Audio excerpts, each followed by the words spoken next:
Welcome to the Lord and Richards Show, a program that will enable you to become more financially independent and prosperous from a biblical point of view. Tune in each week to learn how to prosper through good markets and bad. Now, here's our co-hosts, Colin Richards, your biblical investment advisor, and Dylan Schoonover. Welcome into the Lord and Richards Show. My name is Dylan Schoonover. Pleased to be joined here today by CEO and founder Colin Richards of Lord and Richards. Colin, my pleasure, Dylan. Today we're going to take a little bit of risk, or at least we're going to manage a little bit of risk, and we're going to talk about how to protect your assets, especially for those who have accumulated a lot. So there's a lot of things that come with the greater amount of accumulation. If you have more, you're exposed to more potentially. So where do you start when you're looking at, someone's portfolio that's saved a lot? How do we make sure we mitigate what's going on inside there to make sure that they have the best portfolio possible? Well, it's interesting, Dylan, that you bring up protection, because then that raises a question in my mind: protection from what, right? Are we talking about creditors, lawsuits? There's all these different risks, and they're just kind of circling around your portfolio like lions around a group of unsuspecting gazelles, right? They're trying to pick us off. And I think the ones that are most important to start with are those obvious risks that most everybody is taking, such as market risk. There's a lot of different risk categories, and as an investment advisor, that means a fiduciary, somebody who has a legal obligation to act in your best interest. We have to take a test, and we have to acknowledge that there are some risks that we can diversify away from, but market risk isn't one of them. People are under the false assumption that, as long as I spread out my risk, then I'm not really taking any risk. But there's an actual question on the test for investment advisors: is it possible to diversify away market risk? And the answer, if you want to get it right, is no. And that's because no matter where you go, unless you're fully into cash, there's always risk in every asset class. So how are we going to accomplish that? That's a bigger job than just building and growing our savings over our lifetime. You must have been an obsequious student to be able to know and remember the exact questions on a test. My obsequiousness is legendary at this point. And so, yes, I do remember that test, and I passed it with flying colors. But the point is that whether we're talking about risk related to the market, risk related to a sudden unexpected healthcare problem that's going to cost a lot of money, risks related to maybe business owners and their exposure to lawsuits, there are tools, there are strategies that allow you to mitigate or eliminate those risks. Would you say the average person comes in with a high level of risk, a mid-level of risk, or almost no risk when they come in and visit at Lord and Richards? Well, it's hard to, the average person doesn't actually exist, right? You can't go find a guy named average, right? But I would say it's not uncommon for us to see a lot of people, let's take market risk, that's an easy one, who are taking more risks than they realize. Whether that's too much for them is dependent on a couple factors. Number one, can they emotionally handle that? That's one of the keys, is are you built to withstand losses in your portfolio that could compound to 20, 25, 30, 40%? Most people aren't, but yet those are the most common numbers we see when we backtest portfolios to ascertain, well, if we repeat history, which tends to be a problem as we don't look at history and we're destined to repeat it. If we repeat history, would you be comfortable with losing half your portfolio? The vast majority would say no, but quite a few are actually positioned for that to happen. So we got to get ahead of that. Yeah, and you do have the rare one-offs who are like, I can lose it all and I'll just go earn some more. Yeah, that's an unusual person, especially if they have a goal to retire.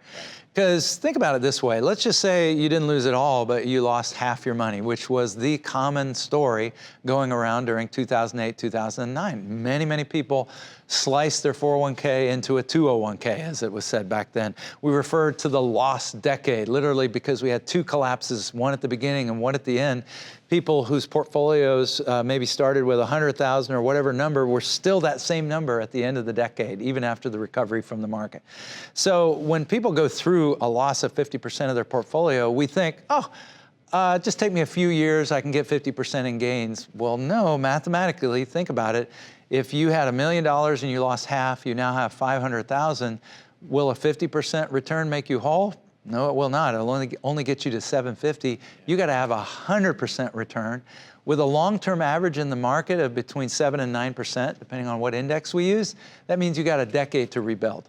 Yeah, I just think that there is a naivety around the fact that, the market's just assumingly going to always go up, especially the last 15 years or so. Things have been pretty good. A couple blips, right? 2020 had the little oddity of like boom, and then it came right back like 3 months later.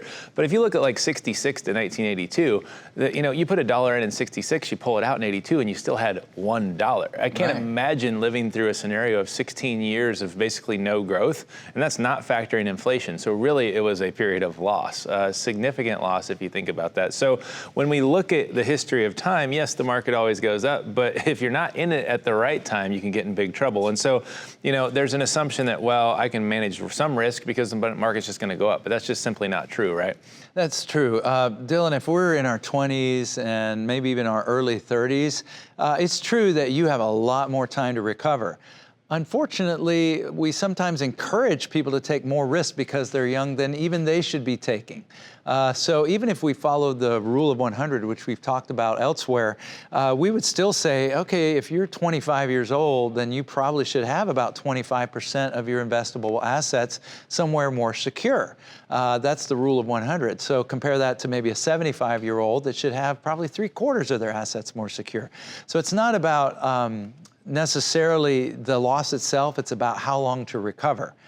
But there are ways that we can barbell a portfolio so that you can feel comfortable taking risk with a portion of your assets. The problem is we don't like proportioning, right? If I had my choice, I'd have just a plate of ice cream for dinner or chocolate cake, right? I do that sometimes. As a sugarholic, I believe you, Dylan. Yeah, we joke a little bit about never give this man caffeine, right? It's like putting water on a gremlin. But anyway, what we don't want to do is just assume that the market's always going to go up. We want to have a portfolio that has a portion safe, secure, and able to support our future needs, and then be able to take risk with a lot less anxiety on that other money that is not positioned for the needs, it's just positioned for the lifestyle enhancements and the wants. When you talk about the barbell, obviously you've given that in multiple examples, multiple times we've spent together, but we're going to do the lifting for you on helping getting those things in the right place on that barbell, right? Exactly right. Yeah, barbell comes down as its weights, right? And who's going to do the heavy lifting on that portfolio? We're not going to leave you out there floating on a sea of uncertainty. Now, one thing that our clients do is before we ever invest, you get to see everything that we're going to do. If there's a cost or a fee involved in one of those investments, even if it's as small as an ETF, an exchange traded fund, which is a low cost way to get exposure to a lot of different asset categories, even if that, we're going to expound on that up front rather than have you dig it up some years later in an old prospectus and realize, wow, we were paying extraordinary fees and we never even knew those existed. Yeah, that never feels good if you get a negative surprise. We love the happy surprises, oh, I found something I've been looking for, or look at this extra money in a 401k I didn't even realize I had, but we don't want the negative surprises. So when we come back from the break, we're going to talk a little bit about ways we're going to specifically help you take advantage of mitigating your risk here at Lord & Richards. You're watching The Lord and Richards Show, a program that can help you become more financially independent. Tune in to learn how you could become prosperous during good times and bad. Welcome back to the Lord & Richards Show. Couldn't be more pleased to have Colin Richards on the show, sharing your deep knowledge about the financial planning industry. And today we're talking about risk management and asset protection. You can get yourself in a lot of trouble if you aren't buttoned up with a lot of these things, whether we're talking about wills and trusts, we're talking about fraud and cybersecurity, succession risk, division of assets. Like, there's so many things going on to make sure that we're managing our risk, especially if we have a lot. The more assets, the more exposure you could potentially have. So you've got some solutions at Lord & Richards to handle a lot of these things for clients, really handle all of them in different facets. Kind of walk us through the Lord & Richards process, the things that you can do for those that are carrying a lot of different assets and possibly needing some risk management. Well, as part of our process, we're going to build out, again, those 5 key areas of all financial planning. It should be a part of everybody's plan, no matter whether you're a high net worth individual or you're just a mere mortal like the rest of us and you've got some assets that you want to take care of yourself for the rest of your life. So we need an estate plan as part of that management. And as I've told you in other segments, that can be completely free as part of our Lord & Richards planning process called the Retirement Freedom Review. But we might want to use some of those documents for more than just death. Take, for example, a trust. If you are a business owner, one of the things that we sometimes face as business owners is, could somebody sue me, right? We gave them hot coffee and they spilled it or whatever, you know. McDonald's. I don't have a McDonald's franchise, but, you know, I feel their pain. I feel their pain. So, of course, there are insurances and those kinds of things, but what you want to do is get your assets behind kind of that veil. You have your corporate veil, but some people can pierce that. If you're a corporation, they can get to your personal assets. So getting your personal assets protected with vehicles like trusts is an important step if you're in an industry, if you have a business where the possibility of being sued for one reason or other is part of that. So it's more than just estate planning when we're talking about vehicles like trusts. Of course, having those corporate vehicles in place are valuable, and we can help with that also. We can help you get an LLC, for example, a limited liability company set up to help protect S corporations, C corporations, all these different corporate tools to provide some distance between your company's liability and your personal liability. Yeah, and so that's just part of the planning process that you go through at Lord & Richards? If you're a business owner and you have those kinds of sophisticated needs, our planning process rises to whatever level it needs to rise. So with some clients, we're able to just move through a fairly simplistic approach. Let's get your estate plan in place. Let's have instruments in place to use other people's money if you go through the tragedy of a chronic illness. Let's have in place, of course, income to make sure that you never run out of income before you run out of life, and we can guarantee that. Let's have in place a solution to make sure you never pierce your downside limit on your safety percentage, what we build together with you at Lord & Richards to make sure you never take more risks than you feel like you could be comfortable with. And so all that gets built out for every single client, but then some clients might need another layer, another level, maybe a little bit more legal work, a little bit more tax work, and so on. Yeah, dive deeper into the safety percentage for a minute, because I think that's important that our listeners hear it. Not everybody's able to hear every segment that we do. And so that's true. Let's talk about exactly what that means, what it entails. Well, we kind of started looking at the broad array of risks. One of the easy ones to pick on is market risk, because almost everybody faces that. And so to have a conversation with an advisor that goes beyond, oh, do you consider yourself risk averse or risk tolerant? Do you consider yourself conservative or aggressive? Those are very vague terms. What we actually do is we build out what we affectionately call the pyramid of doom, where we simulate for you, well, or opportunity. The pyramid of opportunity as well. What would it look like if we're pursuing this amount of potential growth? Maybe we would love to see 10% or 20% growth in our portfolio over the next year. What would it look like if we experienced that equivalent in loss, right? So sometimes we get a little rose-colored glasses. You've referred to recency bias, right? Oh, the market's gonna always go up. I can count on that. Yeah. Even though every 7 years on average, it goes down significantly, which means, you know, a bear market, more than 20%. So if that's gonna happen, let's have a discussion now while the sun is shining and the birds are singing and nobody's under stress. Let's have a rational conversation, and people get to pick what we call a safety percentage. This is the number we don't want to get lower than in order for you to be able to keep your emotional equilibrium. It might be that you choose minus 20%. Dylan, I could have a conversation. You say, I never want to lose more than 20%. Or you might be real aggressive and say, I'm okay all the way to 40. But whatever that number is, we then build and design a portfolio that will stay within those parameters so that the next time there's a market drop, you stay above that downside limit we call the safety percentage. That seems pretty reasonable. Yeah, and we actually are developing and have developed tools and strategies that work behind the scenes to monitor that, so that you don't have to lay awake wondering, oh, is this going to be the day when I pierce my safety percentage? We're actually going to be proactive on that for you. Yeah, hopefully it's not like somebody checking the market every single day, every single hour going, did my stock go up? Did my stock go up? Did my stock go up? Exactly, yeah. That kind of buzz out of your stock market can be debilitating and crippling when you're trying to relax on the beach. Yes, absolutely. So how often do you see a situation where when you're building one of those and you're talking about what their safety percentage is, that you actually have to raise them up and say, look, you can actually take some more risk here. You're actually being a little too risk averse. Well, I'm very respectful of that percentage because our clients pick that, right? But we're advising them. And if a client could mathematically endure more risk, let's say that they said, okay, I never want to lose more than 5%. First of all, someone might say, well, that's not possible. Actually, it is. We can build and design and barbell your portfolio so that you can have growth and opportunity at the same time as you're having safety and protection. But that aside, let's say you could withstand that mathematically, but you can't withstand it emotionally. Usually I'm not going to try to talk you out of that, right? Because I know that the sacrifice isn't growth. We automatically assume, okay, to get more assets safe, we're going to have to go over here and buy some really conservative, blah, boring stuff. We actually gravitate away from blah and boring, that middle market of bonds and so forth, and we like to move more to the outside. So on the growth side, we want a lot of growth, right? If we're going to take risks, let's get some great growth for it. On the safety side, we still want growth. So by compromising on liquidity, we can still get you there. So I don't spend a lot of time trying to talk people out of that. Right. It's probably actually the opposite too, where sometimes people are, they're wanting more risk than they need, but sometimes they want more safety. So I can see it going both ways. Well, when they're taking more risk than they should, we can show that using math. Now we leave the realm of emotion and we say, okay, you're emotionally capable to take a lot of risk, but your portfolio isn't, right? And so we call that not just risk tolerance, but risk capacity.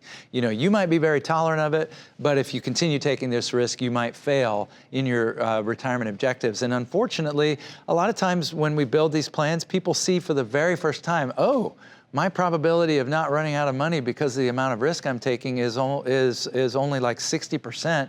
I got a 40% chance of failure. What do we need to do to fix that?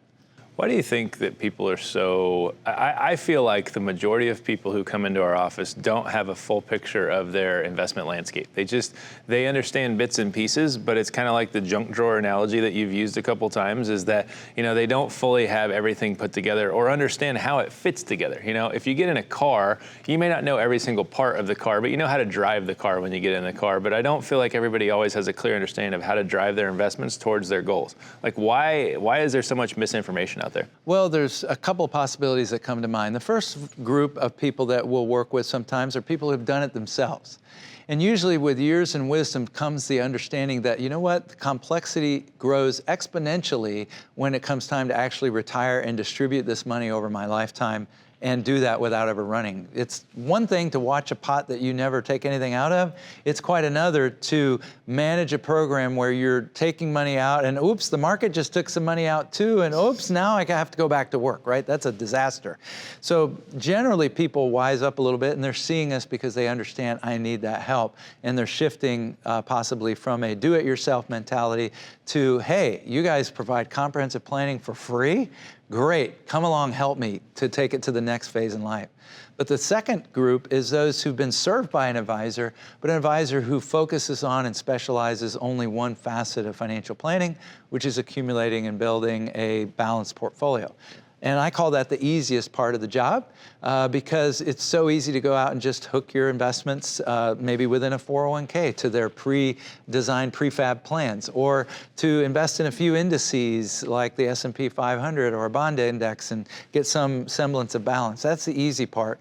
But again, wisdom sometimes takes over, and we're grateful for that. And people say, you know what, I'm going to pick up the phone and call Lord and Richards. They've been talking to me for years on the radio, or I've been watching their YouTube or attending their public events. And I realize now that this is pretty sophisticated, what needs to happen so that I can enjoy retirement and be emotionally free from the anxiety that too often accompanies that. Yeah, so probably pretty reasonable to say that the distribution phase requires more effort on the financial planner than it does in the accumulation phase. I would 100% agree. Well, when we come back from the break, we're going to wrap up our final segment of the afternoon. We've had a wonderful time spending with you here, watching and tuning in to The Lord and Richards Show. You're watching The Lord and Richards Show, a program that can help you become more financially independent. Tune in to learn how you could become prosperous during good times and bad. Just pick up the phone and give us a call at 720-372-0400. That's 720-372-0400 for your complimentary retirement freedom review. Or check us out online at lordandrichards.com. Welcome back to the Lord Richards Show. Colin Richards, CEO and founder, joining us to talk about risk management and asset protection. We've covered in the first two segments some of the important things to watch out for, some of the pitfalls, and really just making sure that everything is buttoned up from a holistic standpoint for people who have been high earners and who are high savers, so that we don't have any situation that may unfold that really leads them into a bad situation. So talk about fraud and cybersecurity a little bit. We find that there are some risks and some scams out there. I actually got a text on my phone today that was clearly not legitimate. It can definitely be something that is preyed on with the older generation to try to take advantage of them. How, when planning for the financial landscape, do we make sure that we try to do everything we can to secure their accounts so there's no concerns there? Well, I don't know if we should be too worried about that, Dylan. I'm waiting for my Nigerian inheritance to come through. Yes, we have all experienced that, right? Where we get these, it used to be that they were poorly written emails, so you could kind of flag them. You knew that it was a foreign operator operating under the radar. It's pretty heavy coming out of Russia. It's pretty heavy coming out of Africa.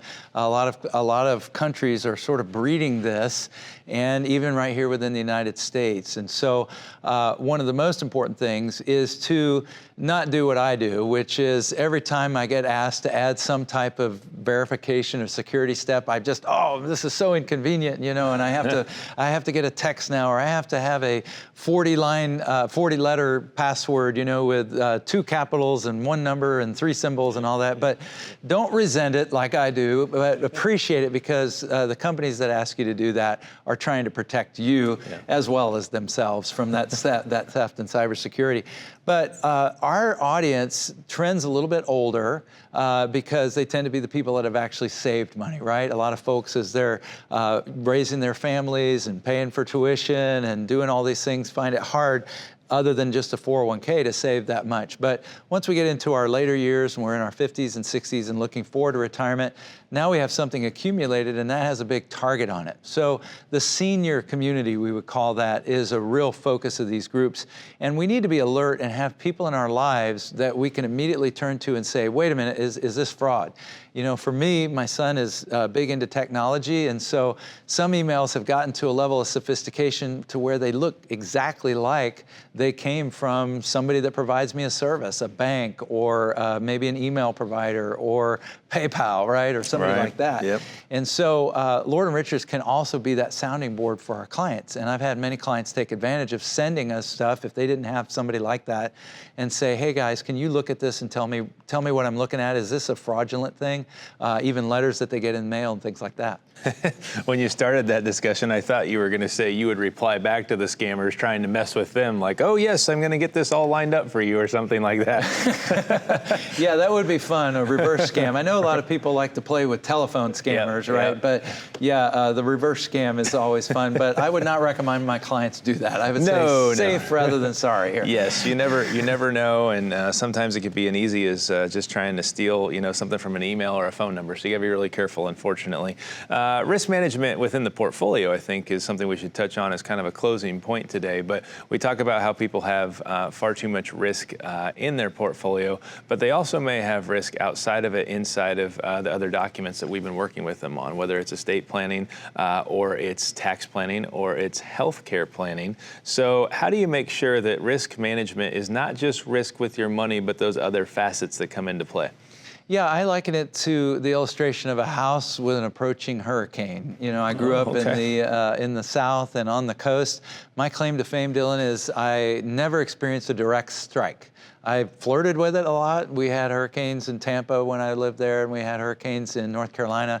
I actually lived in a place that was called Cape Fear, right there near Wilmington, North Carolina. And so we had sandwich shops on the beach that named the sandwiches after the different categories. You could get a Cat 1, a Cat 2, you could get a Bertha, you could get a Hugo. So I kind of tempted fate, but I had that claim to fame and never got struck. But if you knew a storm could approach, you're going to want to close all the windows, not just 1 or 2. And a lot of times, again, if we're entrusting our wealth maybe to somebody who's not a specialist in these areas, or if we're in the do-it-yourself department, we're closing a few windows that are obvious and apparent, but we're forgetting some of the other windows of the house. And you know, they say with a hurricane or a tornado, it just takes one to be open and you can actually blow out the doors and windows of your house because of that pressure. Yeah. So we want to cover all the bases. So the benefit at Lord & Richards is we've seen virtually everything. There's hardly a conversation around financial risk that we could have with a client where we haven't already heard the story before, the tale of woe. And so foreknowledge is in our court, and we can assist you and identify in advance those areas that are most likely to derail your plan. You mentioned a few, healthcare. Chronic illness is the #1 cause of bankruptcy in retirement, Dylan. It means that, no, it's not your biggest expense, that's taxes, but it's the most likely to leave you wiped out. And wiped out are two words that we don't want to hear when it comes to retirement planning. That's just one of many. It does sound like a hurricane. Yeah, it does. It sounds a lot like a hurricane where we blow the whole foundation off of or the whole house off the foundation. So that's just one of many areas, but the advantage again is foreknowledge. To be forewarned is to be forearmed. Yeah, makes sense. Great points. Really like the analogy. Don't want to experience it, but I do like the analogy. I'm glad you got a perfect record for yourself.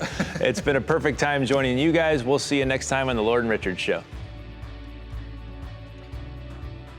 Just pick up the phone and give us a call at 720-372-0400. That's 720-372-0400 for your complimentary retirement freedom review. Or check us out online at lordandrichards.com. Take the first step toward securing your financial future. Request an appointment today. Whether you're planning for retirement, managing your wealth, or optimizing your business finances, we're ready to help you achieve your goals. Visit us online at lordandrichards.com for your complimentary retirement freedom review. Investment advisory services offered through Lord & Richards Wealth Management, a registered investment advisor.